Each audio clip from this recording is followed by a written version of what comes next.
があるとマイクみたいになりたい。でも電話してくれない。オークランドとブックレンドから世界チャンピオンバーチャルプローズ始まるよ。バーチャルプローズ。To my motherfucking man, 50 grand, the alcoholic man, inject a tall can in his bloodstream if he can. Biggie Smalls, the 50 stroker, MC provoker, chocolate tie smoker, huh? I like to max and Maximas and Acuras. Your girl butt cheeks, I'm smacking, huh? The raw rapper, spine snapper, with the little, cause all my lap a shot, the ball, I ain't your fucking comforter. And if I ever fall in love, I bet I'm fucking her. Ask the if I didn't choke her. If she try to front, then I drop the chunky book. Episode 122 of That World Champion Sound Virtual Pros podcast. My name is Al, aka Henny Omega, and with me, my main oos, Mike. Hey, what's up, motherfuckers? It's Mike, aka Wavy Boy Smith. Sorry, I was taking a drink as soon as it was my turn to talk, and I tried to swallow real quick. I feel like swallow really quick is going to be cut out and be put in some pretty compromising sound clips soon. I feel like from the Uncle to Uncle podcast, maybe. Today's topic, the 2020 Virtual Pros Holiday Gift Guide. Santa Al and Santa Mike once again scour the web to help you put a smile on the WrestleManiac in your life. Hit us on Twitter and Instagram at Vrtlpros. Peep us on iTunes and leave a review, 5 stars, please. You can also listen to us on Spotify. Join us on our Discord. You got to hit one of us up for an invite, I think. Or can members send links, invite links to their friends as well? I think they can. Yeah, right? yeah, they can. Yeah. Well, but then you're on record. You're listening.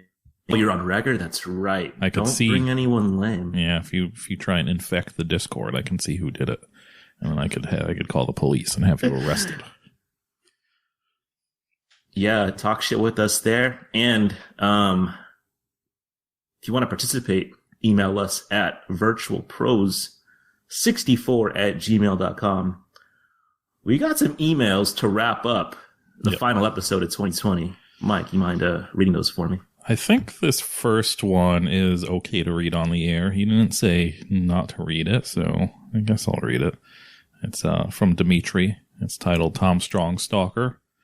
It says, "Hey pros, so my friend owns a local shirt company in the Dallas-Fort Worth area that does shirts for the local wrestlers and companies.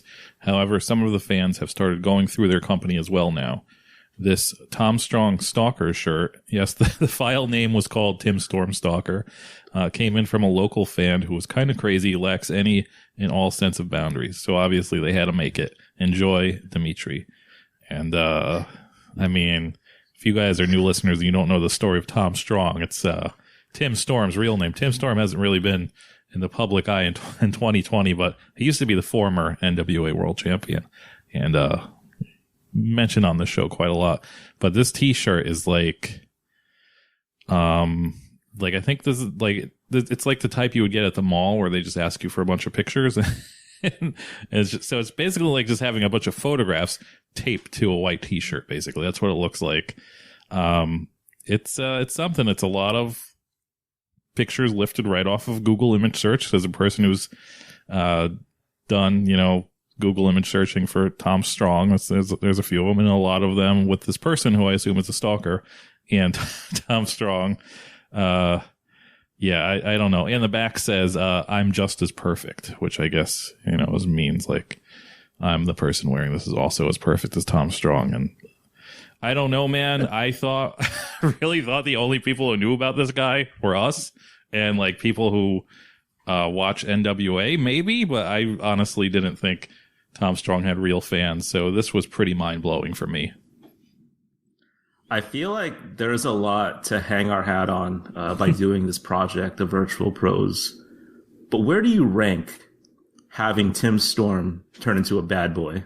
Because that's really all you and Welf's doing, 1,000%. Yeah, I think it's pretty cool. I think that thing where they like fucking Brian, thrift store jobber, mailed him like a letter in the mail, and with the stickers in it, and he read it like in his classroom and put it on Instagram. That was pretty amazing.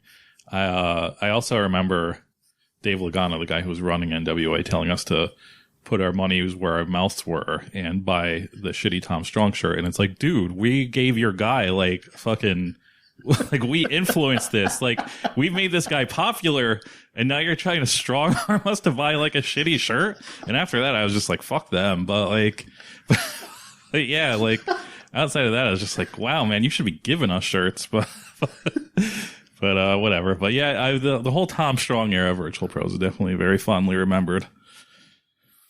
Next email is from Screenhouse, titled Santa. I started watching these days and Santa comes out in the start of a show, which got me wondering what the best time Santa has shown up at a wrestling show. Have you guys ever seen Old Saint Nick live at wrestling? What do you think his finishing move would be? Leon, a.k.a. Johnny Saint Nick. I mean, I guess the most famous one would be him showing up on Raw, right, with Steve Austin? But other than that, I can't really think of any hallmark moments with Santa Claus in wrestling. His finishing move, it'd have to be some sort of splash, right? Because, I mean, he flies through the sky. That's my thought. I don't know if he ever wrestled, but I think he wrestled. I'm trying to Google it, but not fast enough. But there was that moment in WWF, like right when they started becoming edgy. Oh, he did. Yeah, he did wrestle. Where they had Balls Mahoney as Santa Claus with the X instead of an S, and he was like, and he was like an evil Santa who wore black and red instead of red and white, and I was into that because I'm a big fan of the movie series Silent Night, Deadly Night, so I'm very into evil Santas as it is, and I mean, but I think that was like, I don't know, I mean, if it went past a month, I would have been shocked. I think it was like a thing that was like a couple episodes, like Shotgun Saturday Night or something. But that's always been my favorite iteration of Santa in wrestling. You don't have a finishing move for Old Saint Nick or no? I don't know if he had a finisher, but I think Santa Claus would have to go with a running leg drop as a finisher. I think he has the big bottom, so it's kind of like a Yokozuna type of move, I think. Next email is from Joe, friend of the show and friend in real life, Joe. It's entitled Superhuman. And he asks, do you think Superhuman has jumped the shark? Joe is behind the times. He's not up on the internet. So I'm fair to tell Joe that Superhuman has jumped the shark a long time ago because I think he was outed as a racist. And I don't think anybody really checks for Superhuman anymore. So yes, Joe, he has jumped the shark. Who? Superhuman. Next email. I don't know who that is. Next email is from Mark, titled Filipino. So going on the last thing of NXT making Filipinos no longer Filipino, Jesse Elaban became Jesse Kamea, like Kona Reeves becoming Hawaiian. That's the lady I have the autograph from. Yeah, I know. Incredible. You want to talk about that or no? Yeah, sorry to interrupt your email, man, but my Target, because it's a big card fest in the Discord, my Target had last year's lady cards out for some reason. And I bought a box, and I was like, I got to get something good. And my big hit was this woman, Jessie Camilla, an autograph card of her. I don't even know who the fuck this lady is. I've never seen her in my life. So now she's come up twice in 1 week. I think that's a hold, dude, as the premier wrestling card investor right now. I'd label that as a hold. I wouldn't say it's a buy, but I would definitely hold it. If you say so, man. Like, I don't have high hopes. Yeah, I mean, it's cards, dude.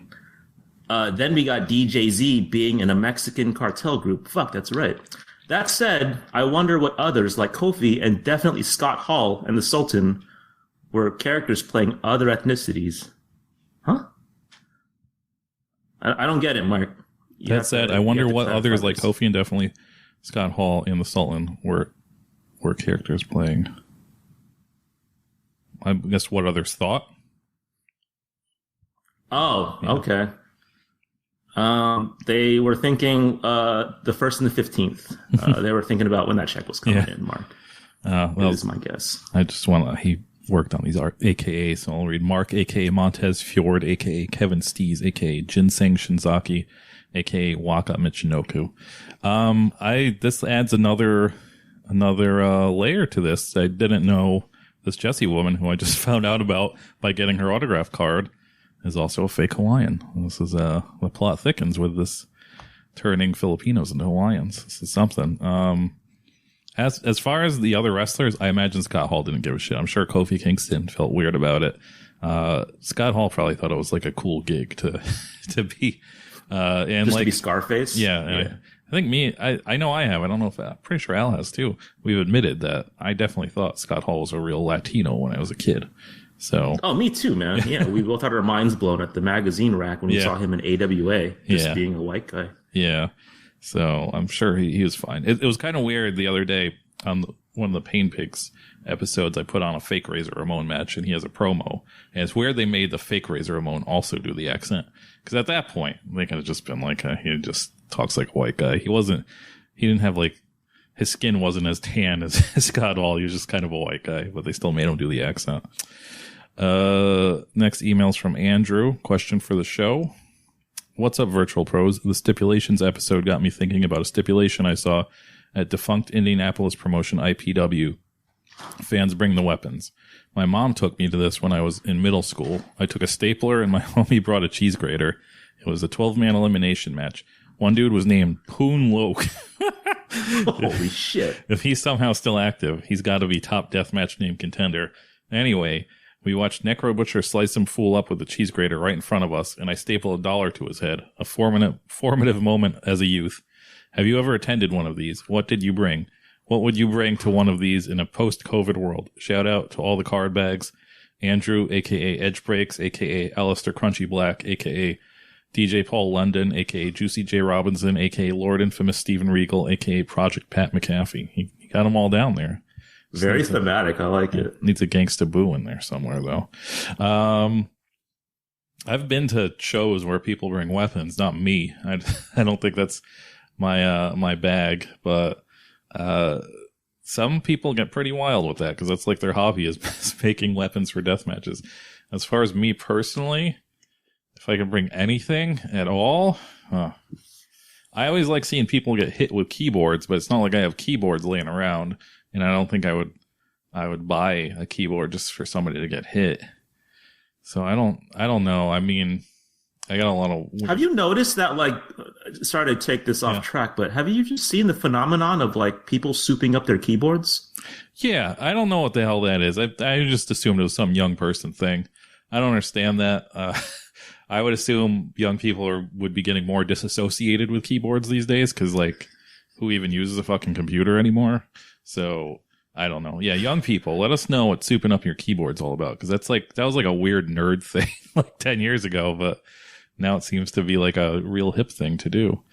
Yeah, they're like mechanical keyboards. Like were always kind of a thing, I think, in my era, but now they're like making these things look like fucking Fast and the Furious cars, and I'm like, man, I guess I don't know if it helps performance in any way, but if it does, like. Please fill me in, vrtlpros64@gmail.com. Yeah, I think I would just bring like a bottle of oil or something, just something fucking horrible to go with my stipulation of a gross slimy match. Just like a bottle of motor oil. Like here you go, hit somebody with this, have it leak all over them. Yo, for you to be that young, Andrew, and for you to have just the moxie to fucking staple somebody in the head. It's good to see that you came out on the other side and you're just having a good time breaking cards with fellow card enthusiasts, because I kind of feel like that could have really put you on the wrong path in life. So I'm very happy for you, Andrew. What would I bring to a death match in a post-COVID world? Oh, just a bag of hair. Yeah, see what they do with it. Yeah, let's get crazy. Next email is from Tim. What's up, Tim? Pro Wrestling Verzus, like the music battle Instagram account. What's the bags? Since the pandemic started, the sad trend of versus battles between music artists has taken over the internet, which got me thinking, if you could have any two wrestlers do a versus battle with their best matches, who would they be? Thanks for always bringing that world champion sound. Sincerely, it takes a nation of domination to hold us back, a.k.a. MF Doomsday Device, a.k.a. Takashi 69 Segura. The first wrestler that popped up in my mind was Ray, just because I feel like he has a pretty serious backlog. And I feel like it'd have to be someone within that era as well to make it work. 95, 96. That's still alive. Yeah, that's the tough one. If you're factoring in people are still alive, then it gets tricky. Because I have a few answers, and my first one, like it's dead people. So they would have to have like, their family do it for them. Yeah, to make it hard on myself, if it was people that were alive, maybe Ray versus Jericho would be kind of good, just because you'd have the component of Jericho talking that shit as well. I think that'd be pretty fun. This is a very good question. I think the first two that pop into my mind instantly, and if you are a Pain Pigs watcher, you would probably guess this, is probably Sid versus Vader and Shibata versus Ishii. But I think realistically, like if this was a thing that happened and I was in control of it and it was what kind of I wanted to see, I would be a little weirder, and I would probably kind of want people to do it that I've never really like followed or didn't really like. I think it would have to be basically the type of wrestler that I don't really like just like the kind of boring technical guy, because I think that would be the most interesting. Just because I think, if you do anything, if you're a wrestler, musician, whatever, if you're the guy who makes the thing, you probably have a different idea of favorites over, what a actual, just like a fan thinks, because that's how usually artistic people are. They like some weird shit about some weird shit. So those kind of like vanilla type of wrestlers, I would like to see, them bring out their portfolio and be like, this is what I think is my best work. So I would go with somebody like Eddie Edwards for one, because he's like a guy who's been around forever. That's like, I've seen him wrestle in real life. I know he's won the Noah Championship. So he's obviously a good wrestler, but there's nothing, even in his new psychotic persona, there's nothing that like really sticks out for me. And like, really anybody that kind of from that era that dabbled in Japan, but since it's topical, since he's in TNA now, I would go Joe Doring, because he's a guy who's been trapped in Japan for, I think this is the first time I've ever seen him on American soil. And, a lot of people on Twitter acted like it was a big deal that Joe Doring was an Impact. And, to be honest, looking at the guy, he's big, but he kind of just looks like a schlub. So I would like to see some shit like that, like, the Gaijins in Japan versus, because those are the people I'm most interested in as what they think is their best stuff that needs to be seen. Last email is Corey. Sup, boys? Hey, Mike. Hey, Al. Been loving the show for a few years now. You guys are legit hilarious. I even once got a speeding ticket listening to Vrtlpros because I was lost in enjoying a new episode. It's a very high compliment. Thank you. My question is for Al. He has successfully gotten me into experimenting with trading cards. Al, where in the hell are you copying these packs of Japanese wrestling cards from? Stop holding out on us, man. I need more ways to trick my brain into releasing dopamine while being restless in a pandemic. I've resisted ordering basketball cards online. I proudly walked away from WWE cards at Target the other day, but my impulse control is no match for those Japanese wrestling cards. Please help a listener waste any money on this and find fleeting peace in some random men's towel cards. And I have to say that Mike's idea for Apollo Crews to have a gimmick where he buys into an MLM pyramid scheme is the most ingenious and funny thing that I've ever heard on the show. I'm still 100% sure it'd be entertaining and get him super over. Thanks for all the good times and laughs, y'all. Corey. First question is for me. Yeah. Where did I get these Japanese wrestling cards from? Japan, Corey. That's where I got them from. But I do have some really good news for you, Corey, since you are in the market for some Japanese wrestling cards. I have a shipment coming in with some shit. And I will probably open these online. And you know what? In the spirit of giving, if I do pull a men's tail card, it's on me. No problem, Corey. But if I don't pull it, then don't get anything. But stay tuned for that, because it's a 1997 BBM set, so he should be in that checklist. So please stay tuned. I'll give you a little tip, Corey. If you actually want opened or unopened packs, I'm not the person to ask. But if you just want like cards, just go on eBay, man. There's there's no real market for this yet. It'll be ruined. I mean, I'm sure just talking about it in this show is going to ruin it, but there's no real market for this yet. So outside of women's autographs, it's not really like that tough to, if you really want a men's Tao card, to drop a few dollars on it. So if that's what you're looking for. But if you want the dopamine release of opening packs, then yeah, you're going to have to go. You're going to have to take a plane all the way to Japan, I think. Yeah. That's how you have to do it. That's what I do. That was the mailbag. That was a fun one, Mike. I gotta admit. Since I'm guessing we'll be recording, we're gonna do the Wrestle Kingdom episode, right? Yeah, for sure. We have to. Yeah. It's fucking. Even though I have really zero desire to watch Wrestle Kingdom, but I'll plug through. Yeah, if you want to email us a question, it won't get answered immediately, but please do so at vrtlpros64@gmail.com.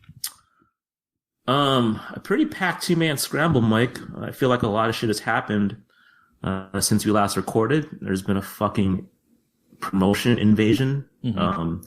Some pay-per-views happened, so hopefully we can cover some of these happenings here. First off, some breaking news. Rest in power, Tiny Lister, a.k.a. Zeus. What's your favorite Tiny Lister character? Zeus, Z Gangsta, or Debo from Friday? I mean, I'll always have a soft spot in my heart for Zeus, because, I mean, it's just like, I don't know. I mean, I've never really believed wrestling was real, but I definitely believed Zeus was a man that could act in a movie and then come to WWF and be an actual badass, and like that, he was really like that in real life or something. So I always got to give it up to him, and it was always like a shock when I got older and saw him in normal stuff, and like, oh shit, that's Zeus, but he's like a normal guy now. So I'll always have it's like one of the last big times I've been tricked by wrestling, so I'll always have a soft spot for that. As a young boy, and we want to talk about the realism of Zeus, he did that fucking twist the bottle cap thing on Hulk Hogan's neck, and I thought Hulk Hogan was fucking dead. And as a Hulkamaniac, that really, put the fear of God in my heart. So I do have a soft spot for Zeus, but Debo from Friday, man, what a character. Rest in peace. My next one, for my Kikutaro fans out there, my guy. He's been fucking thirsty for a PS5 for weeks now. This guy goes to Target, I think, every fucking day. He gets so mad about it, and then he talks about how he gets fucked over by bots, just getting screwed over by Sony over and over again, day in and day out. And I know that he'll eventually get one, because everyone will, because, if you're patient enough, the productions will catch up with the demand. But my thought was, do you think he's just going to eventually cave in, sell some used masks, and then buy one off the aftermarket? Because I'm thinking he's going to break. What do you think? I don't know, man. I've been following this whole saga very close. And first, I thought he got an Xbox. I was positive he got an Xbox, but I thought so too, yeah. I don't know if he got it, and he was like, this sucks. And it was just like, I need that PS5. Because he was looking for both, and he was really bummed he couldn't get it. Then I thought he got an Xbox, and I was watching his videos, and his YouTube videos aren't good. He's speaking Japanese. A lot of the times he's playing some weird women's wrestling video game, but most of the times he's just speaking Japanese, and that's it.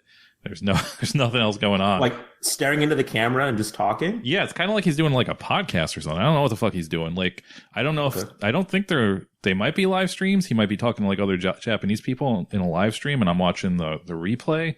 I don't know what the fuck's going on, but like I watched a couple after he said he got the Xbox, and there was no sign of an Xbox. So, then all of a sudden he's pissed off again because he can't find this PS5. A couple of things about this is, one, it could just be lost in translation because, obviously English is not his first language, but he mentioned something about, I think it was when he got the Xbox, he said he's having the Xbox sent to his room. And I'm afraid that Kikutaro lives in some situation, like one of those houses that's just like 40 rooms that have all different tenants, and they all share like 4 bathrooms or something. And that worries me, that Kikutaro's been living in a hotel or a motel or just a border house since he moved to America. I hope that's not the case. And now I've been watching those weird videos more closely and being like, all I do see is one room So it's very possible he just lives in like a hotel type situation. Secondly, I mean, maybe she's too nice, but Asuka is definitely famous enough to be like, hey, my friend, Kikutaro, my dear friend that I love so much, he kind of wants a PS5. So Sony, can you do something about this? She knows fucking Xavier Woods. That dude probably has 18 PS5s. I'm sure she could ask him to hook up Kikutaro. So I don't know if Kikutaro's just not, he's too proud to beg or he wants to get it on his own, but anybody help this dude out. Like just sell him one for a regular price. There's nothing going on with the PS5. There's going to be 1 million of them in a week. Just make this guy's day. I feel so bad for him. I feel so blessed because I was just able to log into Amazon one day before it came out, and I just pre-ordered it without even thinking about it. That's the other thing. I don't know if I don't know how buying consoles in Japan works. Maybe I think in Japan, like everybody just gets one. Like there's that's how like his bitching and his complaining has been like that, where he's just like, I don't understand this. I don't understand why there's no raffle. Blah blah blah. So maybe he was like, I don't know what a pre-order is. So but he's a gamer guy, so I'd assume somebody would tell him that he needed to pre-order it, but I don't know if he just had bad luck or he's just like, I don't need to pre-order it. So hopefully that's not the case. Hopefully he just didn't know how to pre-order. Just sell a mask, Kiku, dude. Just fucking pay the extra $3. Who cares? He'll get it back. Yeah. I think after Christmas, they're just gonna... I remember reading some doomy article that was like, it's gonna be so long until there's more PlayStations. Then it was like, yeah, probably like the week after Christmas. It's just like, oh man, I gotta wait 3 weeks for this, and there's literally one game out for it. So, I don't know. Yeah, the only game I got for it was Call of Duty, and you can just play that on anything. You can play that probably like on your toaster at this point. So like, I don't really understand. Yeah, now there's Cyberpunk, and it's about it really. You could play. What's up with that game? You interested? You want to make a guy with 3 cocks or what? I'm never interested in shit like that. I like Fallout, so I was like, maybe it's like a Fallout game, but it's not. So I don't know. Any of those big games where it's like takes 7 years to come out, I never play. So I don't know. I don't need a PS5 for this bullshit. I'm on the fence. I don't know what to do. My last 2-man scramble topic. So the Noah 20th anniversary show that happened a couple weeks ago, and from what I've gathered, the reviews have been pretty positive for it. I know I tuned into the first half, and I had a pretty good time. Watching Vrtl pro favorites Muhammad Yone and Kazushi Sakuraba do their thing. And at this point, I think I would watch Nakajima wash dishes because, like, that guy's the fucking best. And I think the show last week, that got pretty high marks as well, I feel like. And so with the roster the way it's constructed now, with, like, old pieces of meat fighting really dirty and, like, really young, unsavory-looking dudes, and they got the Traps god, Kiyomiya, in the mix to become Prodes, most visual man going forward. Do you think Noah has a serious shot to be the #1 Japan promotion going into the next year? Maybe in Japan. I don't know about America. I think that, I can tell how this shit works. I predicted everybody turning on Kenny Omega like 3 years ago, and it worked perfectly. It worked down to the T, what they said. But I feel like all those types of people turning on New Japan now and saying how great Noah is, and I think it's just bullshit, and they're just saying it because it's like a new toy to play with. And I think it was on the Fight TV version of that Noah show. They had English commentary. I didn't hear anybody talking about it, but I think they had it. So it's possible to get more popular in America, I guess. I don't know how much more popular. It's still, I think, something that's kind of hard to penetrate, but they're making it easier. And I don't know, man. I watched that. I watched the one main event from a couple weeks ago, and it was Shiozaki and Nakajima, right? Yeah.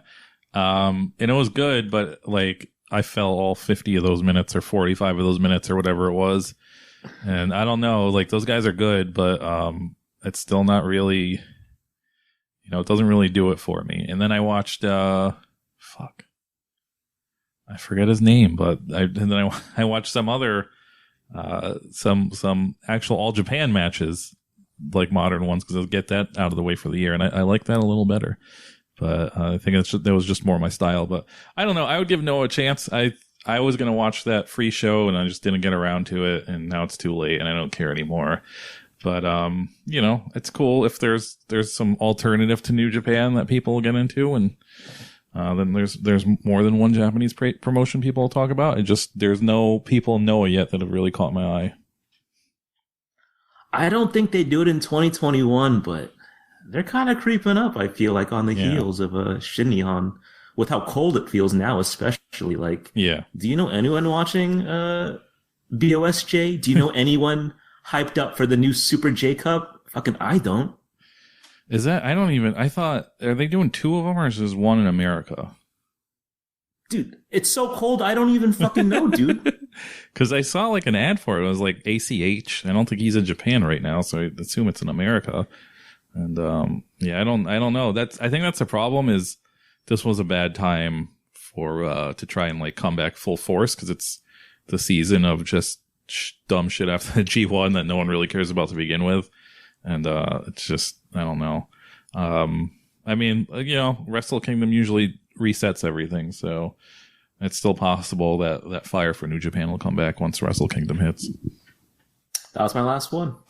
I only have a few, and I feel bad because they're not even that great. But hold on one second. Okay, first one I'll get it out of the way now is my continuing top 30 deathmatch names, and these are hell yeah. What are these? 5, 10, 15. No way. Okay, 20. So this is 15 through 20. I mean, it's going to be a few weeks until we do another episode. I might just pretend we never did this and end it at 15 through 20 because it's again tough for me to find new deathmatch names. And if you guys haven't heard the last few episodes, these are just names only, names of deathmatch wrestlers I like, and that doesn't their skill does not matter. I just like these names. First one is Baby Extreme. This is a new guy I found. I'm not going to lie, I'm not positive he does any kind of extreme wrestling matches.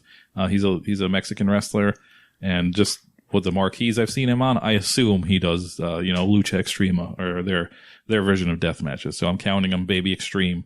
He is not a baby. He is not even a small little person. He is just a grown ass man named Baby Extreme. I don't think he thought that out too well. It's like maybe Kid Extreme or something, but Baby Extreme is a weird name that does not sound tough, but I like it because it's weird. Second, he's back. He's back at it. He wrestles for H2O Wrestling. It's HC Loke. This was a guy who was in the tail end of ECW. I don't even know if he wrestled, but he was a guy, and his name would pop up on like indie shows and the internet and stuff back then. And I remember whoa, what the fuck was that? Sorry, go ahead. And me and my friend that liked wrestling would always crack up because his name was HC Loke, like hardcore Loke, and he's just this white dude. And I don't know, it was just such a funny name to us. So he's back and he's wrestling, so I had to put him on this. Stockade, he's been around for a while. He's just a big fat man, and his name is Stockade, and I mean that's a perfect name when you're a husky guy. So you got to give it to him. I completely forgot that this guy does death matches, and I left him off the list for this long. It's Damien666, one of the greatest wrestling name, period. Like, not even just death match, just any type of wrestling name. So you always got to give it up to Damien666. And last for this week is John Wayne Murdoch, which is, sounds like a serial killer because of John Wayne Gacy. But it's but Murdoch is in like a tough redneck wrestler. So it works. It's a great wrestling name. So that's 15 through 20. Maybe I'll be back in the new year with 20 through 30. I don't know. It's getting rough. My last two topics. HC Loke versus Poon Loke, main event at Doggo Pro. Let's book it. I mean, it's possible they've crossed paths. I don't know when Poon Loke was active. I got to look him up, see if there's any Poon Loke matches to put on the mixtape. We'll see. My next topic is an update on a story that's still developing, a developing story. I think it was last episode where we talked about how after the pandemic is over, maybe I'll finally try a McDonald's fish sandwich. And oh shit! And I didn't try one. Don't get your hopes up too much, but Oh, dude, I really sat up. I was fucking really excited to hear it. Okay, that's But fine. there's a local fast food chain if you're in the Chicago area. I don't know if they dip into any other states. They might. This called Portillo's. I think that no, it does because Time Bomb Eric goes to one in Minnesota or some shit. He said. So yeah, Portillo's. I guess it's a Midwest chain. It's been on diners, drive-ins, and dives. It's one of those places like In and Out where it's a little higher than fast food. Like it's technically fast food, but people would actually get this for dinner and not because they're divorced. Like they would just get it because they enjoy it. so like you would actually go out for Portillo's and get like a Polish sausage or something like that.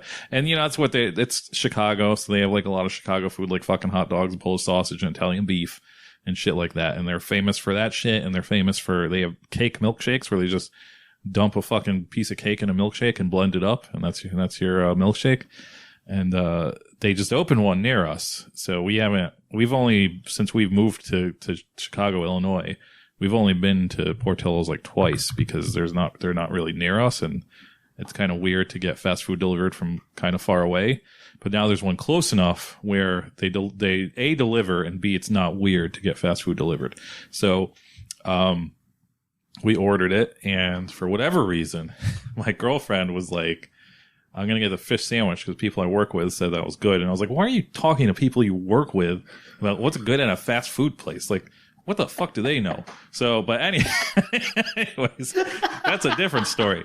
But she got it. And I was like, that's your funeral. That's fucking weird. Like, it's this place that's known for the Chicago food. You get this fucking fish sandwich. And she got it. And at first I was just like, well, and I was like, wait, this is my chance. Like, this isn't McDonald's. This is obviously a lot better than McDonald's, but it's kind of like a free shot to at least try a fast food fish sandwich and see what I think. And I'm not gonna lie, it's pretty good. Like I said, Portillo's a little higher on the fast food chain than McDonald's, but it's a baby step. My critiques are I would definitely delete the cheese because she had cheese on it, and that is again unneeded. I don't fucking need that on a fried fish sandwich.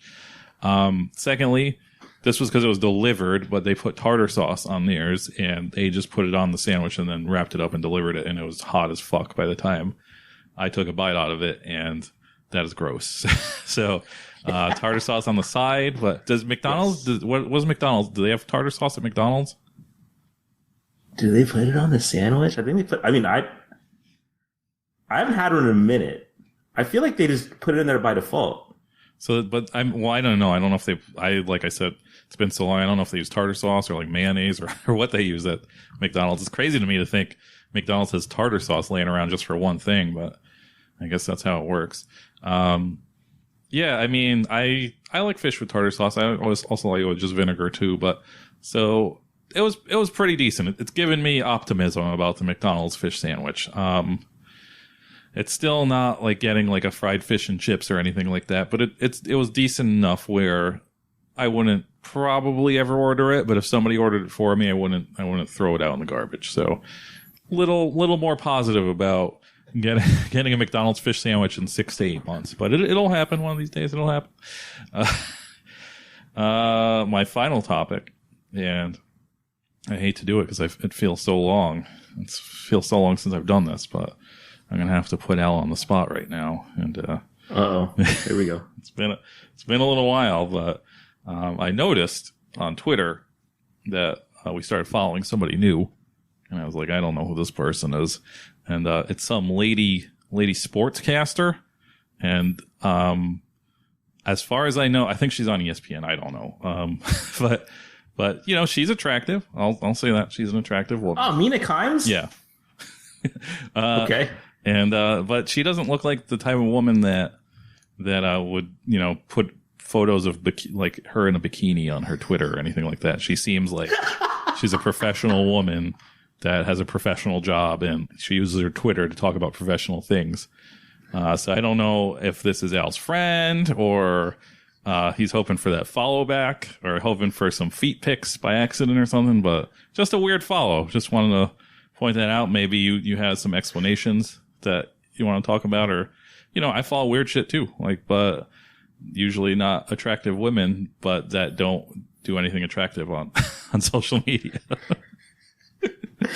Dude, you follow the fucking Chicago Bulls account on Vrtl. Like, I give a fuck about Lauri Markkanen, so it's kind of the same thing. I've never followed the Chicago Bulls account. What are you talking about? Really? Oh my god, I'm gonna screenshot the follows right now for receipts, pal. With regards to following Mina Kimes, she's funny, man. That's why I followed her. Okay, that's fine. Seems a little weird. If I ever followed Chicago Bulls, maybe it was for some kind of free thing or something. I want to do that. I don't do shit like that on the internet. This is weird. Somebody logged in. Somebody hacked the Instagram.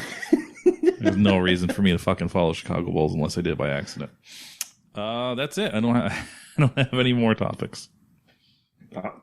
Screenshot right now. Vrtlpros following Chicago Bulls. That's so weird. Same kind of thing, man. I just want to be updated by people I like.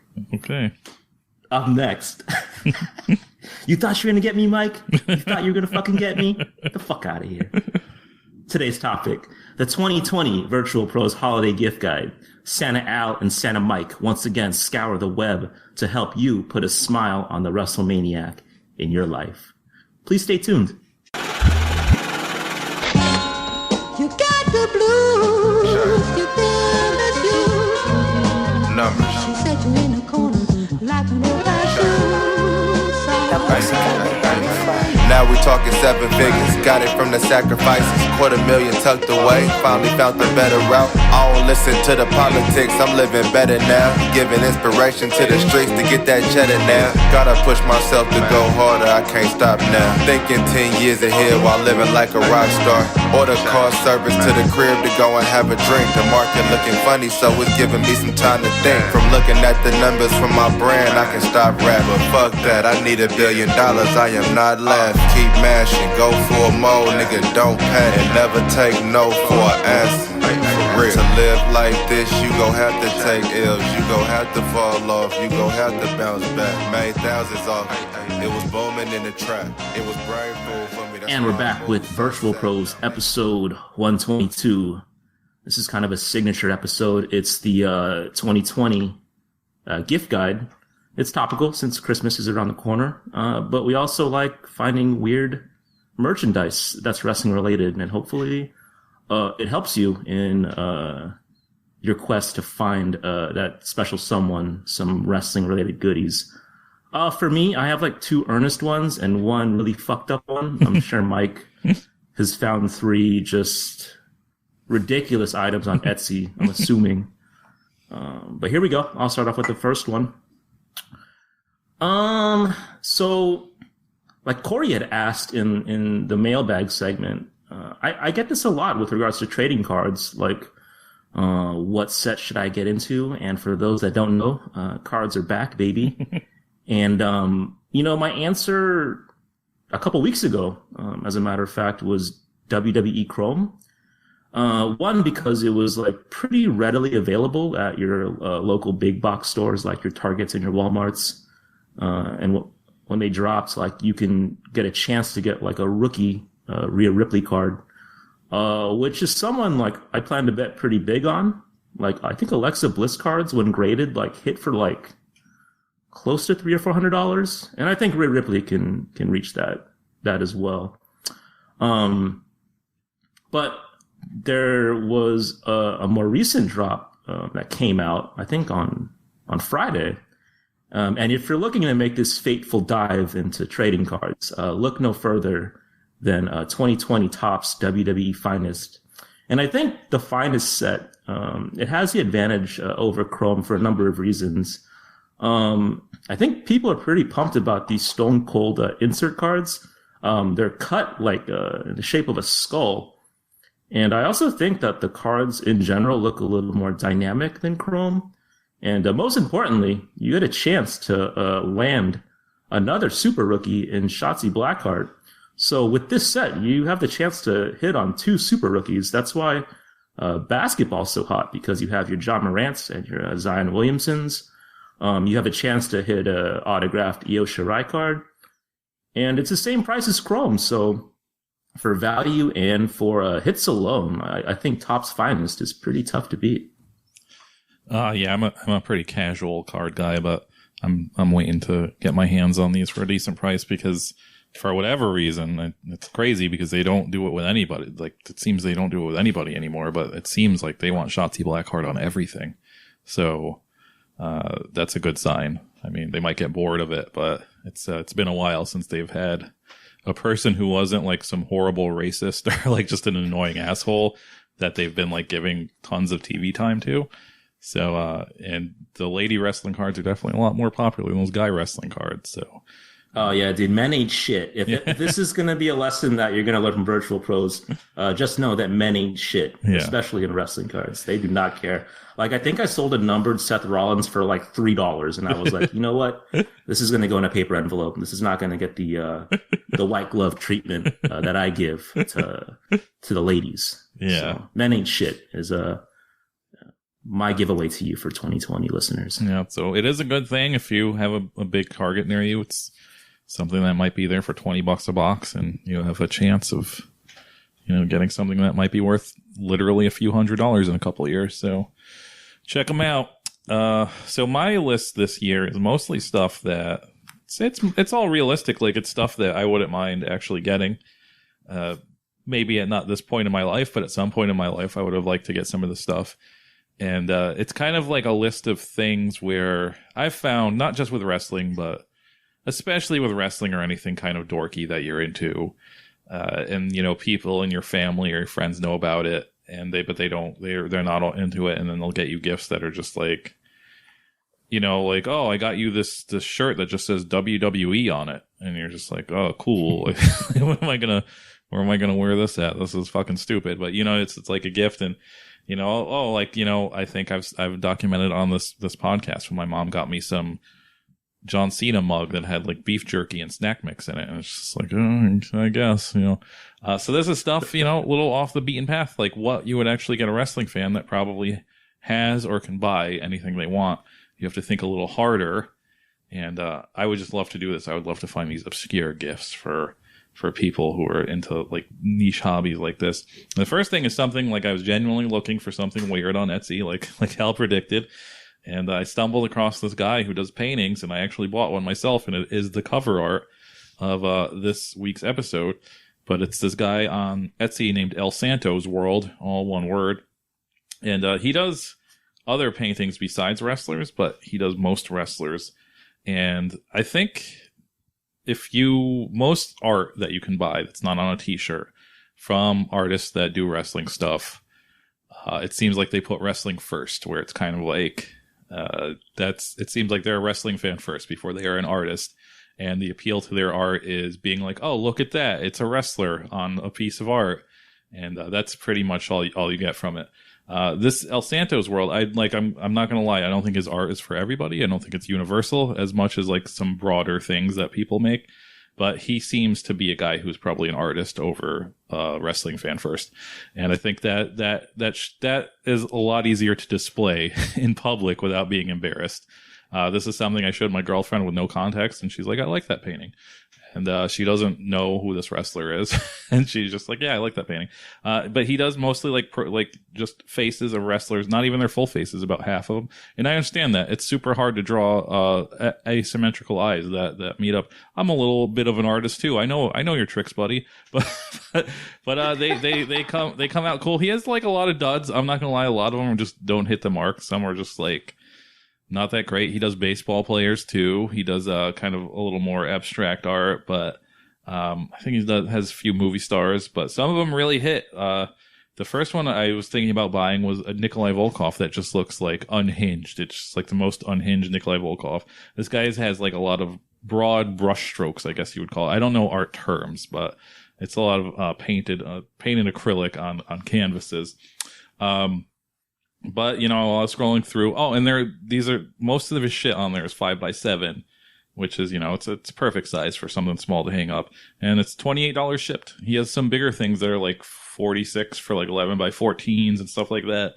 He'll do customs for I think $45 shipped of either 11x14 or 5x7. I can't remember, but So you could, if he doesn't have a wrestler you want, you could just, or just anything. I assume he would paint. You get that too. But a lot of the wrestlers he has on here are kind of, it's not like, I don't know, it's not like Seth Rollins. It's no Roman Reigns. It's a lot of, semi-obscure 80s wrestlers. There's other shit besides that, but it's a lot of 70s and 80s wrestlers. But while I was scrolling through, there was a Giant Baba one, and I was like, what better way to commemorate the Giant Baba era of Vrtlpros than to cap it off with this Giant Baba painting? So I bought that, and that's what the cover art is. So I already bought something from this guy because I like his art so much. But yeah, you have a few more days to legitimately buy stuff for Christmas. If you have a wrestling fan in your life and you want to get something affordable that's not cringy and that they could actually display, that's not horrible, look up this guy El Santo's World. You may not like his art, and you may like his art, but I tend to like his art, and I think he has affordable gifts that you can get a wrestling fan. Like I said, that isn't completely something you need to hide under the bed. Yeah, I saw this Etsy page after you had mentioned it, and I think his art is so earnestly done. Yeah. I would love to see him paint a portrait of Tenryu right now with a gold chain eating an apple or something. Maybe I'll hit him up for a commission. Yeah, it's pretty sweet. My next suggestion, this is from my friends from the EMS crew. They've dropped some pretty sweet stuff over the past couple weeks. Matt Botvin, you can follow him on Instagram at Matt Botvin. That's with a B, not a V. He made something called It's a Wonderful Liger Ornament. And I think this illustration is from the Super J Cup 95 program. And that illustration is really cool. And it's at a really good value. I think it's $13. They're individually numbered. So get up on that if you want to decorate your Christmas tree in a wrestling way. And then Stash Pages, the notorious Stash Pages. Not just because he's my dear internet friend, but I think at this point in 2020, he's the premier option for getting a lot of wrestling related items from Japan. So Corey, if you want to get some cards, hit him up. Maybe he'll hook you up. But some highlights that I've picked out on a value tip. He has the Toro Yano curry, which I'm very interested in. I might cop some of that for myself. He has the Asuka and the Takayama How figures.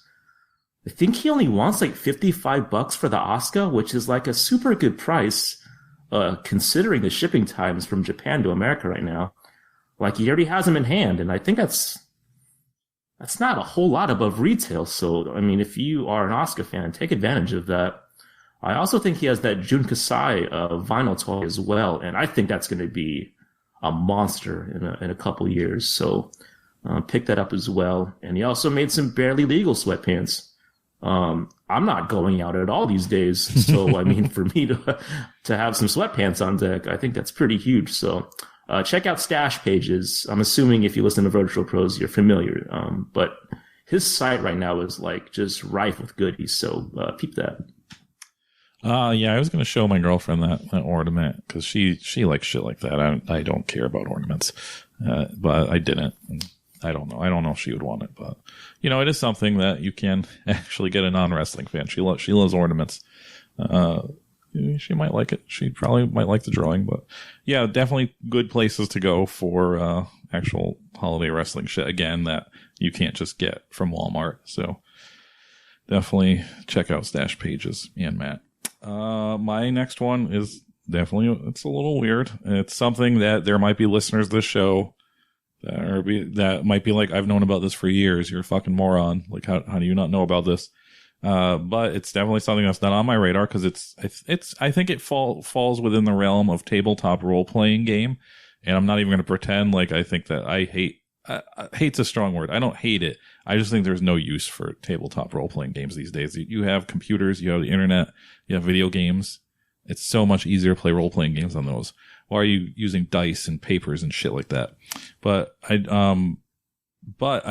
stumbled on this. I don't know what I was looking for, but I just stumbled upon this somehow, some other way. But it's this game called Rumble Slam, which it's kind of a silly name, but it's some weird dice game that you play with cards. and dice. And honestly, I watched like 3 tutorial videos and like explaining videos, and I fell asleep because I was just like, I don't know. I don't have the capacity for stuff like this. But the way I found it is that they make tons of miniatures for this game, like just tons and tons of them. Like they used it for role-playing games. That's what makes me think it's some sort of role-playing game thing, because that's what I associate miniatures with. And there was, even though I've never really been into playing tabletop role-playing games, there was like a 2 years of my life where, maybe about a year or two, like when I moved from the city I grew up in to a different place, and I didn't really have any friends, and I would just paint miniatures. And I really liked painting miniatures. It's just something I stopped doing because I discovered women and stuff like that. But it's something that I do miss doing, but it's like, it's not one of those hobbies that, like, if I wanted to paint miniatures tomorrow, I'd have to buy so much fucking shit. And like, you know, I'd probably get over it in like an hour. So it's just nothing. It's something I'm never going to do again. I don't think I have the hand for it anymore. Like, I don't think my hands are steady anymore, because you have to have a pretty steady hand to do this shit. But, you know, they're wrestling. They're called Rumble Slam. There's tons of these fucking things. They're resin instead of metal, which I was more into the metal miniatures, but it's probably easier and cheaper to sell resin ones now. There's tons on eBay if you just look up Rumble Slam. They're kind of like, you know, it's not just like Hulk Hogan type wrestlers. It's kind of like fantasy, sci-fi type wrestlers. But, again, if you're a guy who has a wrestling fan in your life, and they have everything, they probably don't have wrestling miniatures of weird, like, fantastical wrestling creatures. And like I said, they look pretty cool. And if you know somebody who paints and shit, these are pretty sweet. And I never knew something like this existed, a fucking wrestling tabletop game with little, like, tons of dedicated miniatures to it. So, and again, maybe if you are more receptive to playing these games, this is something you should just look into to actually play the games and not just paint the miniatures, because maybe the game's actually cool. It says it takes like 45 minutes to play a game, which is perfect, because like actual role-playing games take the rest of your life to play. So if you are, I mean, we're in a pandemic right now. We're gonna be locked down for another 4 to 8 months. Maybe you need a new game to play. So definitely check out Rumble Slam. I had a homie who was like super into Warhammer 40,000 or whatever the fuck that game is. And I looked at that game like how, I don't know, any normal person would look at like a sneaker collection. I was like, you guys really do this? That's crazy. So I'll take a look at these figures though. They sound pretty interesting. Yeah. I mean, it's just shit you paint. It's like, it's cool. But like I said, there are people out there who actually play any type of tabletop games. I've been noticing going to Target every day, not to buy cards like Al, but just because it's Target is basically my corner store now, because it's across the street from me. Those board games are creeping more and more into like it seems every time I go there, every week, the board game aisle has just gotten a little bigger. So, those people are definitely out there playing board games during this pandemic. So check out Rumble Slam if you're a wrestling fan. So my last one, and this is where I get kind of crazy. I go on eBay a lot, obviously. And I was like, what kind of fucked up shit can I find for this segment? So I went to my tried and true, in quotes, used wrestling. And I just wanted to see what that would pull up on eBay. Some notable mentions. There is a TNA Beer Money, Sorry About Your Damn Luck bottle opener. So it's like a dog tag with the opener. Mm-hmm. And it's tied to a ball necklace. And I guess you're supposed to wear that out on a night with the boys. I think it's like $3 or $4. I would never wear this. And then I found something that was kind of crazier. It was an empty bottle of Chris Jericho's Little Bit of the Bubbly champagne bottle. Of course, it's empty, but it does come with a flyer and a cork. And the seller wants $80 for it. And there's 21 watchers. And that's going to sell. Anything with that amount of watchers, like, that's going to move. And that's horrifying. I don't suggest you get an empty piece of garbage for anybody in your life. That's fucking rude. So I was like, how can I spice this up? And then I clicked the filter to filter it down to highest priced. And then I found this. And I've only heard about this figure on the toy podcast that Zach Ryder and Kurt Hawkins do. And I've never seen it until now. And holy shit. This is the naked Miss Elizabeth LJN prototype. and I'm guessing it's a one-off in whatever factory this was made in the 80s. In the description, it reads, item was purchased directly from a former LJN employee who provided their own letter of authenticity upon request. Furthermore, the item was sent off to AFA for a thorough cleaning, inspection, as well proof of its legitimacy. The figure itself, man, it's pretty realistic. What time is it right now? Almost 9. I mean, it's almost midnight. We can work blue. There's bush on that figure, and there's definitely some nipples on there. This one is only for the high rollers, as the seller of this item is asking for a cool $40,000 for this naked Miss Elizabeth figure. So I don't know who would want this in their life for Christmas, but if you know that person, it's out there for sale. Wasn't it something? And that's my last one. Wasn't it something that Zack Ryder had and he sold to this guy or something? I don't know if he ever had it. Okay. Maybe he did, but geez, if the asking price is $40,000 now and he did have it, I can't imagine what the selling price was when he did have it. Or maybe he 20? Maybe he had a chance to buy it and he passed it up or something. I can't remember, but I know he's involved in this. And don't take Al's word for it. There is bush and nipples there, but they're just like, they're painted on. They're not very realistic. It's just, you're not going to be able to masturbate to this doll. Maybe you will. I don't know. I don't know what you masturbate to. My last one is, and this is something that I have no idea if this toy line is popular. But it seems like something that might be popular with like actual children. So if you are a parent or you have like little siblings or something, maybe you already know about this toy line. But again, I wasn't looking for this.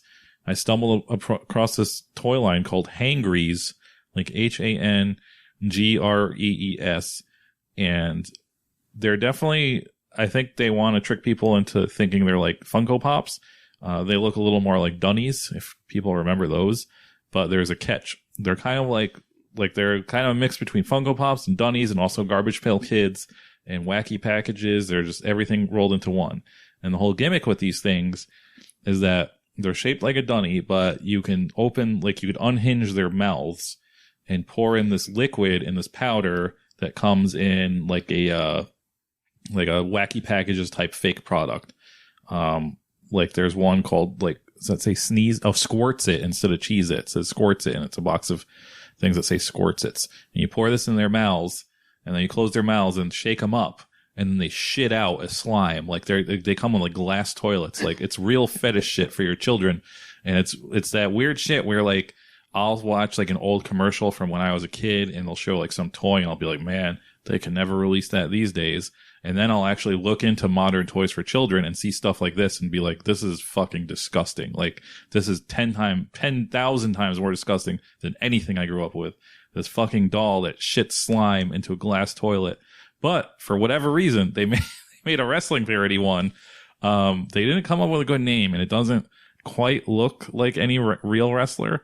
But instead of giving him a name like, Bulk Scrogan or something, just some parody of a wrestler's name, his name is WWP instead of WWE. And it's not even just the letter P, it's P-E-E. So it's WWPEE. So that's his name, WWP. And he comes with a bag of Booger King instead of Burger King. And you feed him this stuff and shake him up. And then he shits out of his asshole a sparkly slime. And like I said, this is probably for children.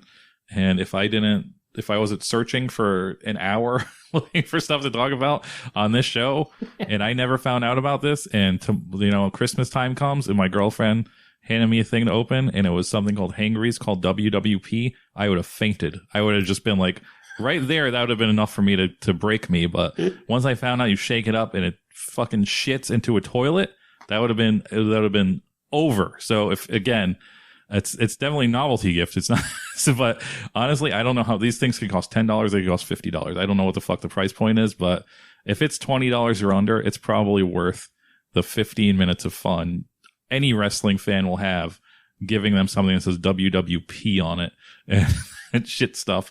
I also, unfortunately, trying to research this to find out if they're popular, which I didn't figure it out. I found I was watching those scary YouTube videos of like adults reviewing toys, but like the videos are targeted towards actual children.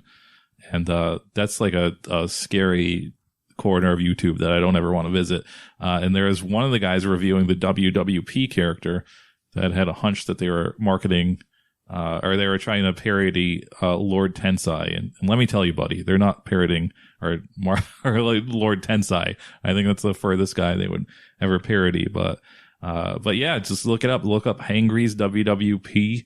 I'm telling you, this is a great fucking stocking stuffer. And again, if you already knew about this, you should have told me, because I don't know if I'll actually buy one for myself because I'd feel like a loser. But like I said, if I got this for a gift, I would crack the fuck up. So it's definitely a little off the radar gift you can give to a wrestling fan.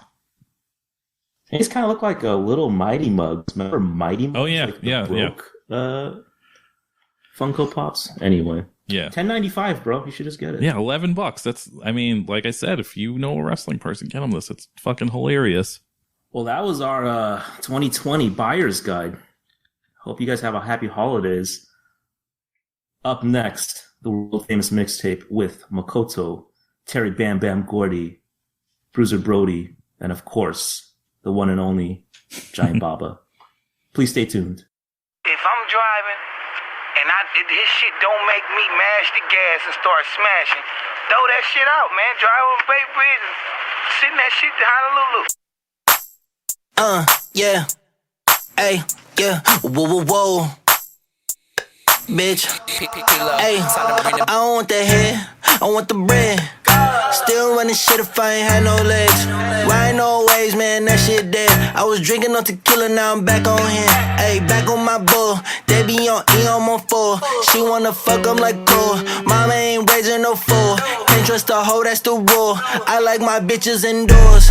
When they hate, better know that it's noted. Yeah, I'm fuck 'em, I just double what the quote is. I ain't even want the bitch, I let the bro hit. I just really want the bag, bitch, I'm focused. I just pull up, it's like midnight. Tell a broke bitch, get your shit right. Know I look good, but I been fine. Ayy, know I drink dark, but my bitch like walk in. Going hella dumb with my friends. Going hella dumb with my friends. And we're back with Vrtl episode 122. The final segment is the mixtape. If you have any suggestions for what we should watch, wrestling related, hit us at vrtlpros64@gmail.com. My first match of the night is Terry Bam Bam Gordy versus Bam Bam Bigelow, ECW 10/5/1996. So if this match sounds familiar, it's because you're a pervert, and the Extreme Warfare Volume 2 commercial is just stuck in your head for reasons I won't get into because this is a family show, if you guys didn't know that already. So this match, this video clip is interesting for a couple reasons. One being that this clip is the Japanese version of the match. The graphics and the commentary and all of it is in Japanese. And it is a bit weird to not hear Joey Styles on the call. Secondly, I don't recall any Haas battles that happened in ECW because obviously that wasn't their style. So I wasn't really sure what to expect. But the ECW faithful, they were cracking me up because they were chanting LT at Bam Bam Bigelow, which is obviously a reference to the WrestleMania 11 match that Bigelow lost against the New York Giants' great Lawrence Taylor. Midway through the match, there's a pretty extended segment with headlocks and leg scissors that obviously got over with the ECW crowd at that time. And overall, this was kind of a mess. I guess there was some hossing around, you could say. But I didn't really dig this at all. And this was likely on this tape as filler for the real main event. So I can't really recommend it. What'd you think, Mike? Before I get into that, just a little update. You can get the WWP character for either $5 on Amazon or $6 on Walmart's website. So there you go. I'm going to probably buy one of these. But anyways, this match, yes, this is the Battle of the Bam Bams. They played this commercial so much on ECW television. So as Al pointed out, this is a Japanese version of this. And even on YouTube, this was uploaded by a Japanese person, so everything is in Japanese. And I translated it, and it said something about interesting commentary. So I don't know if they meant their commentary was better, or it's just interesting that it was Japanese commentary. I don't know, but it's it is interesting to watch the ECW Japanese commentary, because I don't think I've ever seen it before, and it did lead me to think that I know a lot of people say that the WWE Network version of ECW with all the music missing, they can't watch it because it's too horrible, and I don't really understand that. Like, maybe it's because there's no, obviously the songs are related, and you think about the songs in relation to ECW, but it's not like I liked any of those songs, so it's fine.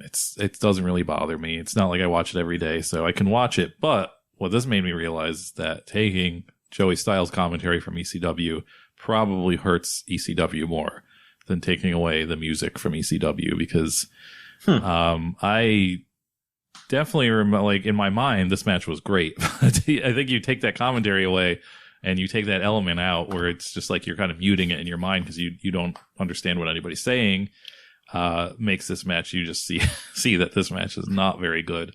I cannot believe they promoted this match as much as they did in the commercial. Obviously, it's like a marquee match. You got Bam Bam Bigelow versus Terry Gordy, first time it ever happened.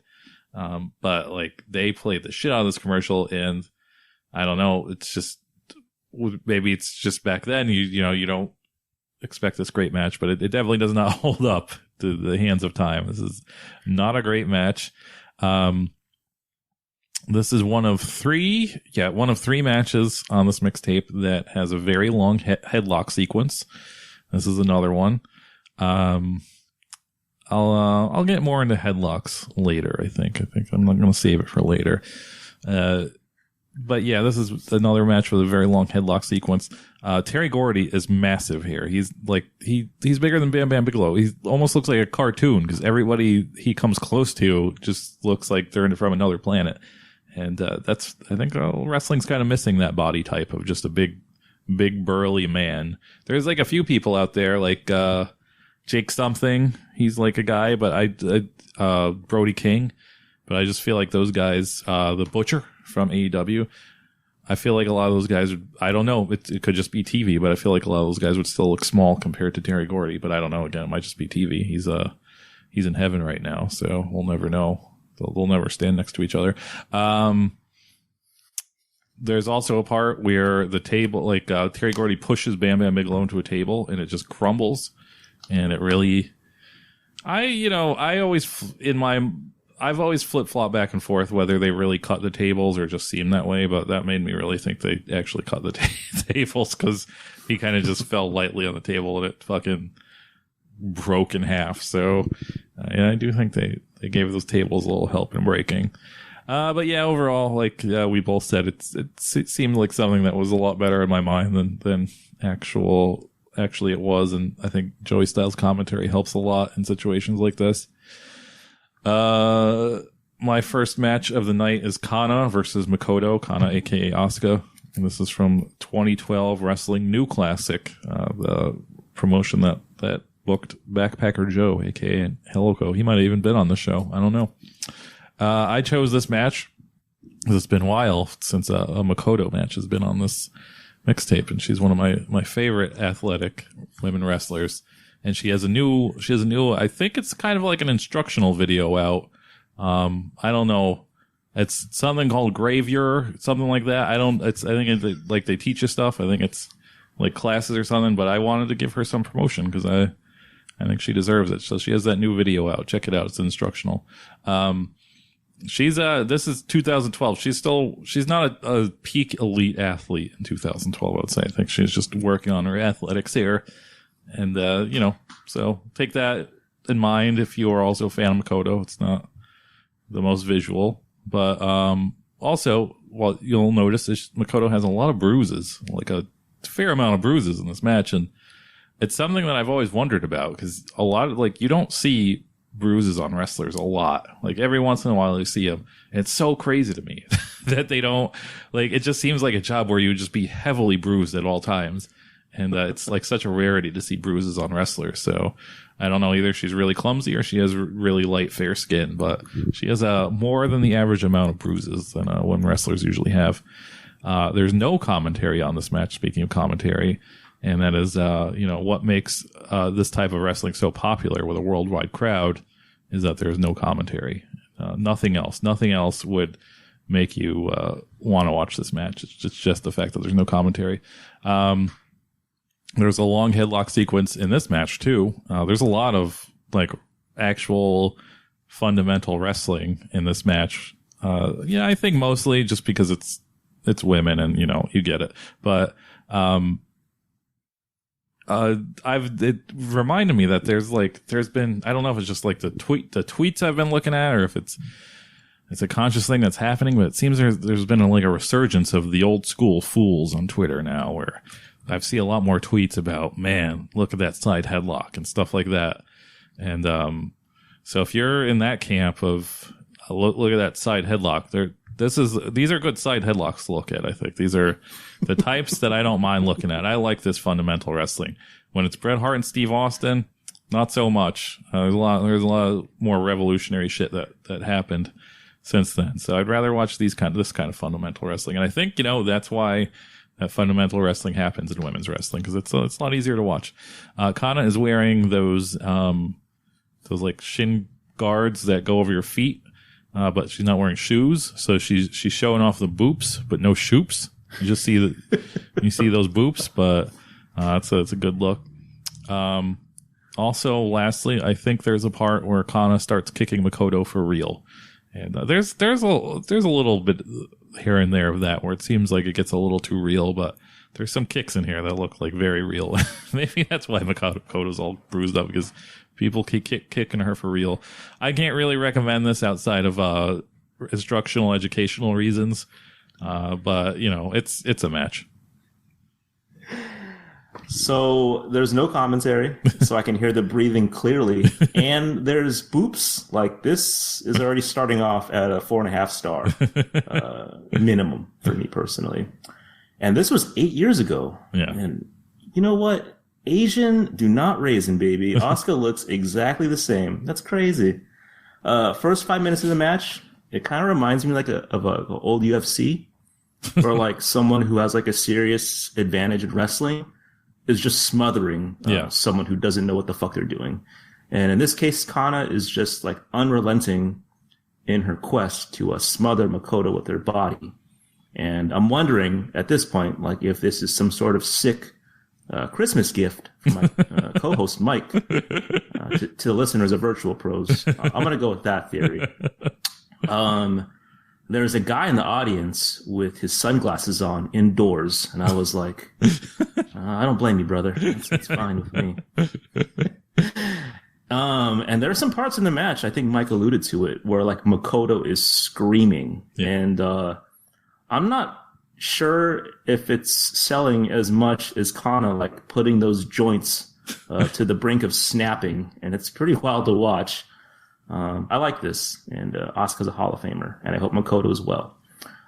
My last match of the night is Giant Kamala, aka Kamala 2, and Sabu versus Monokea Mossman, aka Teokea, and Yoshinari Ogawa. A lot of Ogawa in these past couple episodes, huh? The uploader of this match on YouTube, he's presumably Japanese since the description is in kanji.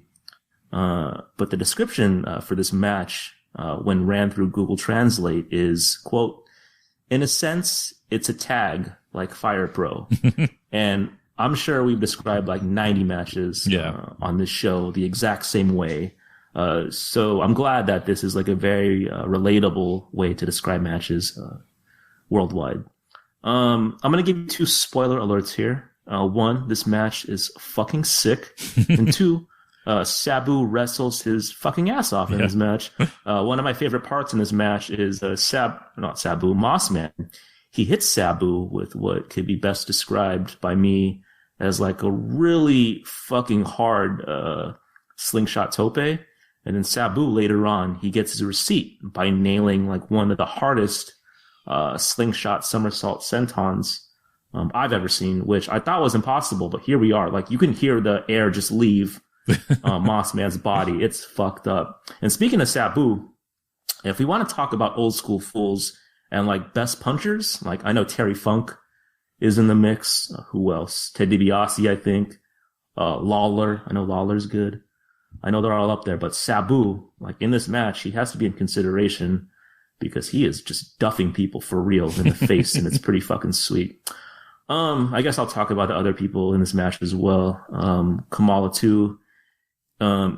He's doing a pretty good job of just serving as an ottoman to Sabu to jump off of, but he does this really hard shoulder block on Ogawa, I think, which is a sight to see.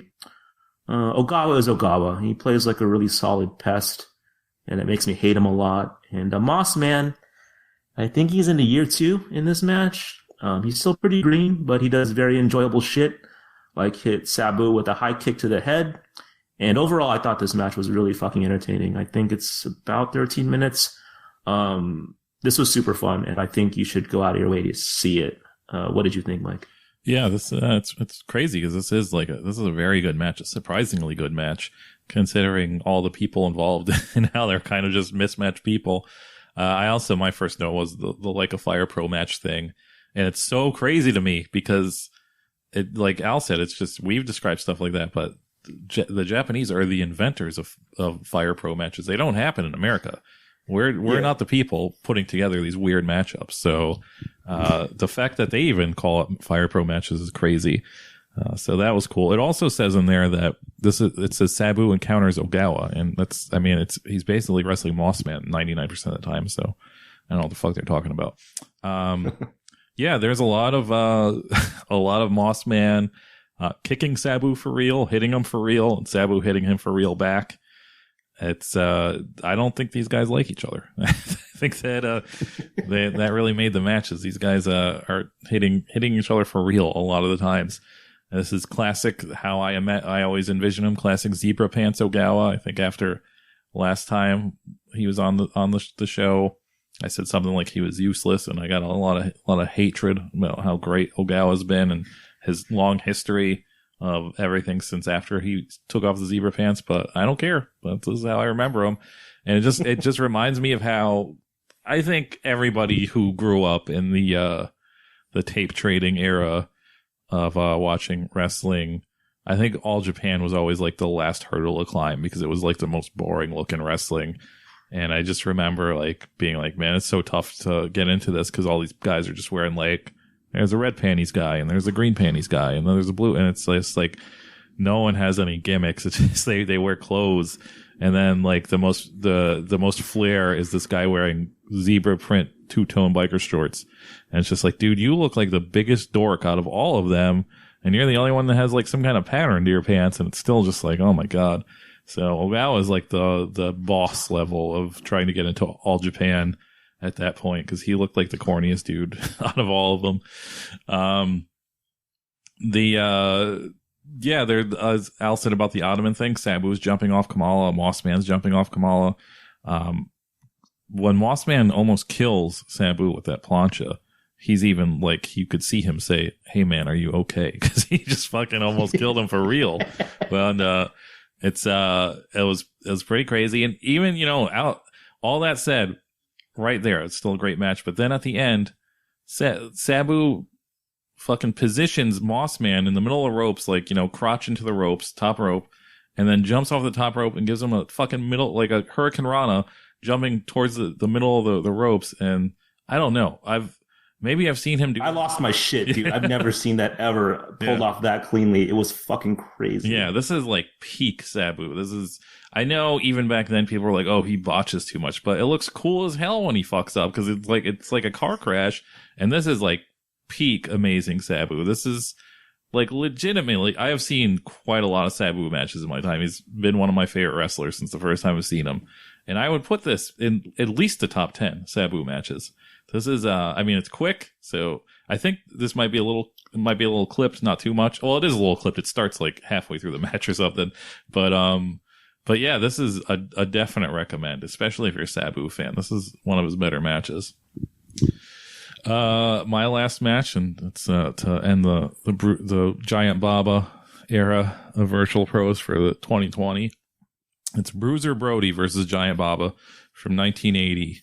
This is from All Japan, and it's a 2 out of 3 falls match for the PWF title, which I think would later become one of the parts of the Triple Crown. I chose this match because by my calculations, this would have to be prime Giant Baba. This would be when he was in his prime. So basically could not get any better than this. So if he could do it all, it would be in this match, because this would be when he was physically able to do it all. So that's what we're going to find out. And also because he's a wrestling Bruiser Brody, who's another guy who I think kind of lives more off of his image than his wrestling skill. I'm sure I'll get shit for that, but I mean, prove me wrong. Like, for his time, he's a great guy, but I don't know. It's like, he's cool in matches, but I don't know. I mean, I don't think it's as much of a legend as Baba, that's for sure, because he's a little better than that. But I'll get into that. I have to imagine that. So they do, it's for a title. It's in Japan. They do the little ceremony in the beginning where they hand Baba flowers and a guy reads from a scroll. I assume it's some sort of contract. I've never really looked into what that's supposed to be. And they have like this big big ceremony thing, before the match starts to signify that's for a title defense. I have to imagine some weeb promotion in like indie promotion in America has ripped that off. So I don't know, nothing comes to mind, but please out there, there's definitely people who know way more about indie wrestling and wrestling in general than we do. If you know of any indie promotion that has ripped off the Japanese traditional marking of the title defense kind of ceremony, let me know, because I know it's had to have happened. So this is, this is 1980. So this is the biggest 5-minute headlock that you're ever going to see. There is a headlock for so long in this match that it just made me think about something I've never talked about on the show before. And that's how, like, sometimes when I watch wrestling, I get like into deep thought about it. And I start thinking about, I don't know if this is stuff other people think about. So it might get weird. I don't know. But it's just like, I think, I'm not one of those people who think if you can't critique something that you don't do. So like a lot of times when wrestlers get pissed because somebody say their match sucks, they're like, oh, you don't do it, so you don't know the fuck you're talking about. I don't think that's fair. But I do think there's like a lot of elements to doing something that, I don't know. It's just a lot weirder when you're on the other side of doing it. And it's something that I don't think you could ever understand as just a fan. And so there's a lot of inner workings of wrestling that just like my mind wanders about. Like, to me, it seems so hard to put on an actual good match because you have to like string together coherent movements and moves and stuff. And you have to put these spots together and you have to work it out in your head. And it's easy to watch it. It's like easy to watch, but doing it where you can't watch it, like there's no camera that you can watch to see what you're doing. Like, it's crazy to me that people can put together stuff like that for 20 minutes and have it like be compelling and not boring. And I think it's like a really hard thing. And I understand when some fucking fat piece of shit is just like, oh, that match sucked. Like, I can understand when you're a wrestler, like why that would be disheartening, because it's like, dude, shut the fuck up. Like, you've never accomplished anything in your life. So I understand that. But then there's parts of wrestling that happen where I'm just like, is this as weird to the wrestler as it is to me in the audience? And that is the 5-minute headlock. Like, I can't imagine. I can understand the funness of flipping around and doing like jumping, doing splashes off the top rope and doing like weird submission holds and stuff like that. That seems the fun part of the job. But it seems so weird and awkward to hold somebody in a fake headlock and like grunt with your face for longer than 4 seconds. Like, anything longer than 4 seconds seems like you're in your underwear, you're kneeling down, you guys are just sitting there just doing stuff, or even ladies, like anybody who does this. And you have to pretend it hurts even though it's obvious it doesn't. And it's just like this weird ritual. And it's like one of those things where maybe in their heads they don't think it's as long. Maybe they're just like, oh, this is like 2 seconds. Like, when you're doing stuff, it goes faster or slower. It depends on what it is. So in their heads, they might just be like, this is just a quick headlock, when in reality it's going on for 90 seconds. And you're just like, what the fuck is going on? It just seems like the weirdest part of being a wrestler is the rest holds. Like, when you just lay there, it's just such a weird thing to me. And it's just like, I want to know if the like reality ever comes crashing down to wrestlers when they're in these positions where they're just like, oh my God, this is so silly. Like, this is just the silliest thing we're doing right now. So yeah, wrestlers, get in touch. Let me know if you think sitting in a headlock, feels too long, feels too short. if your mind wanders about how silly it is to be in this position. Like, it's just a lot going on that's seems real silly to me. The Sabu match had this too, but I wrote it down for here, so I forgot to mention the Sabu match. But man, I think that old-timey, I don't know when they stopped using it, but I assume they stopped using it. But that old-timey All Japan font and like the type of lettering they used for most from the 70s to the 90s, I think, at least the 90s, is a number one font and lettering for wrestling. I think that scratchy, just gross looking font. I love it. And this is like, the most defined version of that, because it's probably the only font that existed on a television in Japan at that point. It's so fucking old. So it's great. I love it. I wish, if I ever find them again, they actually sell those overlays. Wow. Sometimes. No, that's crazy. Yeah, I would definitely be interested in that. But yeah, if All Japan, I assume you guys don't use this anymore. You got to bring it back. This is, like I said, a 2 out of 3 falls match. First fall ends in an atomic drop. That's how you can tell this is 1980. That was enough devastating stuff. And that's why I just don't really understand how people watch old wrestling, because I'm not going to... Everybody likes different shit. Like, I like kung fu movies, and it's not for everybody. Not everybody likes kung fu movies. And, a lot of old movies are like that, where it's hard to imagine liking them. But old wrestling is just like, there's too much that you have to, I need like a scorecard to be like, what is devastating for 1980? Because it's just like, he does an atomic drop and pins him. I'm just like, what the fuck, man? like, I don't know how that works. And that brings me to, my other point, which was that, so Giant Baba, he cannot, in the real world, he cannot do it all. He is not a good wrestler. This is his prime, and he is not good. He is not good at wrestling. All he does is overhead chops. They're not believable looking. He's not even laying into them. Everything else he does is sloppy. Like, it is dubious that this man is in. I found out today in the inaugural class of the Wrestling Observer Hall of Fame, because he is not a good wrestler. But I'm pretty sure. So this match goes on for about the 16-minute mark, or, the 12-minute mark in the wrestling, but 16 minutes in the video. And Bruiser Brody starts gushing buckets, just like leaking, like an insane amount of blood. And I don't know what that's from. I don't know what it's supposed to be from, because this is old wrestling. So I believe that, because, like, it's the type of blood that you would have to fucking hit somebody with a chainsaw right now to produce. Like, it's a ridiculous amount of blood. And all that has been happening for the past 10 minutes is overhead chops. So I think I'm led to believe that we are supposed to think that he is bleeding this badly just from overhead chop damage, like over and over, where it's just like, oh my God, my head can't take this anymore. I mean, there's a few, like, throwing him into the turnbuckle, but I don't know. I think you're supposed to believe this is just like overall damage he's bleeding this badly from. Speaking of which, it's like blood was definitely a lot cooler back then. I'll give them that. They knew to bleed a fucking lot to be in those magazines. And this is an insane amount of blood considering the 2 moves that have happened in this match for 10 minutes. And yeah, like, I don't think people bleed this badly outside of death matches. So regular wrestlers, take note, man. Bruiser Brody is still an iconic guy that maybe, again, dubious like Giant Baba as far as wrestling goes.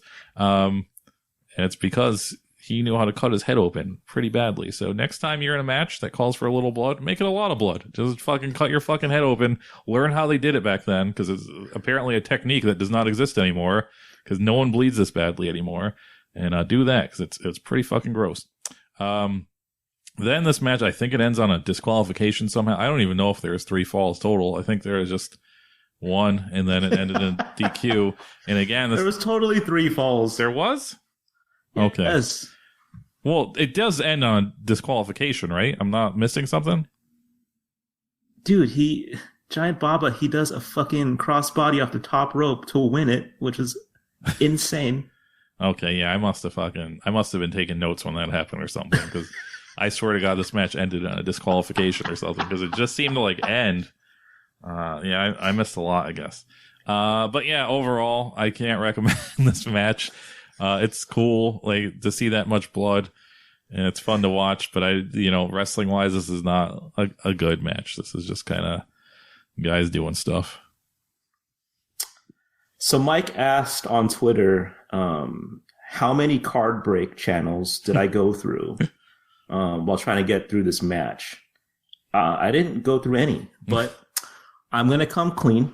It was like minute 7 of that headlock, and I was like, we got to wrap this up, B. And I did something that I've never done before on the mixtape. And that was I watched this match at 2 times the speed. And that's why you saw him go across body, because that didn't fucking happen in 1 times the speed. No, it happened. It was it was pretty sick. Where was I at here? But my first note was that's Onita leading Giant Baba to the ring, right? I think that's Atsushi Onita, and I thought that was a pretty cool. That would make moment. sense, yeah. But I am a general hater of 2 out of 3 falls matches, with the exception of the Heart Foundation versus Demolition at SummerSlam 90, and the Dream Slam tags with Toyota. So I was not looking forward to this at all. And Mike had talked about it, but the first fall I thought was interesting because you would never think an atomic drop would be as devastating as it was here. But I mean, that's a lot of spine going on in Giant Baba's body. So I was like, okay, I guess I can buy that as a signature move. And overall, like, you know, I thought this match was like pretty expertly laid out, given the stipulation. And of course I wouldn't, rewatch this at all, seeing as I had to watch it in double the speed. Mostly because, my attention span is completely shot at this point. But like, I can imagine some like columnist in the 80s just like blowing his wad on this epic match. I thought it was pretty good watching this 22-minute match in 11 minutes. But I talked about it.